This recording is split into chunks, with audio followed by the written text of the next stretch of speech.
ഇത് mass മോട്ടോഴ്സിന്നാണ്. Hero ഹോണ്ടയുടെ CD deluxe വണ്ടി സ്റ്റാർട്ടിങ് കംപ്ലൈൻ്റ് ആയിട്ട് വന്നിരുന്നതാണ്. അതേപോലെ തന്നെ എഞ്ചിൻ സൈഡിൽ നിന്ന് ലീക്കും പറഞ്ഞിട്ടുണ്ടായിരുന്നു. സ്റ്റാർട്ടിങ് കംപ്ലൈൻറ്റ് നമ്മൾ ചെക്ക് ചെയ്യുന്ന സമയത്ത് കാർബറേറ്ററിൻ്റെ പ്രോബ്ലം ചെറുതായിട്ട് കാണിക്കുന്നുണ്ട്. അതേപോലെ തന്നെ പ്ലഗിനകത്തും അത്യാവശ്യം നല്ല രീതിയിൽ കാർബൺ കണ്ടൻറ്റ് ഉണ്ട്. നല്ല രീതിയിൽ കരിയുടെ പ്രശ്നം കാണിക്കുന്നുണ്ട്. അപ്പോൾ പ്ലഗ് മാറ്റിയിട്ട് കഴിഞ്ഞ് കാർബറേറ്ററും കൂടി ക്ലീൻ ചെയ്ത് കഴിഞ്ഞ് കഴിഞ്ഞാൽ ആ ഭാഗം ഓക്കെ ആയിക്കോളും.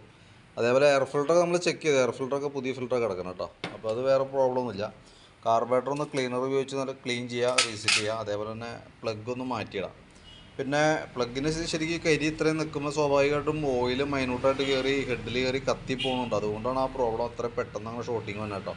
പ്ലഗിന് കാര്യമായിട്ടുള്ള പഴക്കം ഉണ്ടായിട്ട് പോയേക്കണതല്ല, ഓയിൽ ഹെഡിനകത്തേക്ക് കയറി കത്തുന്നുണ്ട്. ആ ഫയറിങ് നടക്കുന്ന ചേമ്പറിലേക്ക് കയറി ചെല്ലുകയും ആ പെട്രോൾ കത്തുന്ന കൂടെ ഓയിലും കൂടി കത്തുന്നുണ്ട്. അതുകൊണ്ടാണ് ഇത്രയും കരി ഇതിനകത്ത് വരാം.